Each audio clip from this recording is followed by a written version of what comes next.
Good morning, education colleagues. Good morning. It is time. You know, I had a great speech and I'm still going to tell you some things. But this helicopter right there that I know cameras turned to it first, when it said put our students first, I'm going to tell you today what our education support professionals feel and do to put our students first. We work 2 to 3 jobs. We go around finding public assistance to survive. We go to food banks. We live in our cars. We're homeless. Some of us have to sit on and sleep on sofas and couches with our friends and families because we cannot afford just a 1-bedroom apartment. When it's time for us to have a paycheck that we get paid once a month, and by the time the 15th comes, we can't pay for gas, we can't buy Starbucks. We can't go around buying our personal needs because we're so busy trying to survive on the little income that we have. When we talk about COLA and living wage for us, we haven't seen a living wage for 6 years. That's not talking about our professional budgets and benefits that we need to survive.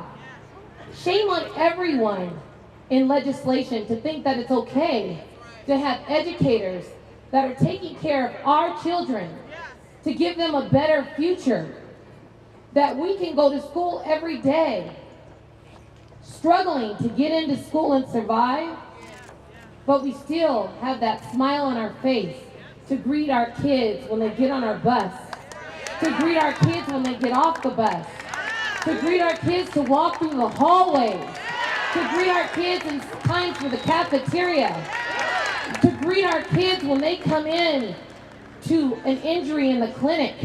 See, we don't have the normal Band-Aids and doing the temperatures to see if they're okay. We have kids that we have to feed them through tubes. We have to check their diabetics to make sure they're okay, to give them their medicine to make sure they're okay during the day. We have to be their counselors. We have to be their parents. We have to let them trust us and be consistent with them. We have to go every day hearing a story that maybe their parents were arrested, or maybe, just maybe, they didn't know where they were going to end up at the end of the night, how they were going to be able to eat for the next day. So we have to make sure they have nutrition. We have to make sure that they're secure and safe. We have to make sure that our students can go into the classrooms where our teachers are the ones that should be doing the testing for our kids to develop the relationship that they have with our kids, because our legislators don't have a relationship with our kids. The legislators have no idea what our kids go through every day. They're looking at numbers that are not accurate. They're looking at pictures that are not accurate. They're hearing stories that are not accurate. They go around and they try to divide our ESPs and our teachers and our higher ed and our parents against each other. We are colleagues. We are a team. It is time. It is time. It is time for our legislators to provide higher ed for professional wages, COLAs, affordable health care, and more staffing. Stop looking at decreasing staffing. You're supposed to increase staffing and decrease and make smaller class sizes. You know, I talk to my ESPs as I leave. I ask them a question. I said, tell me, just give me one word on how you feel. And I want you to hear this.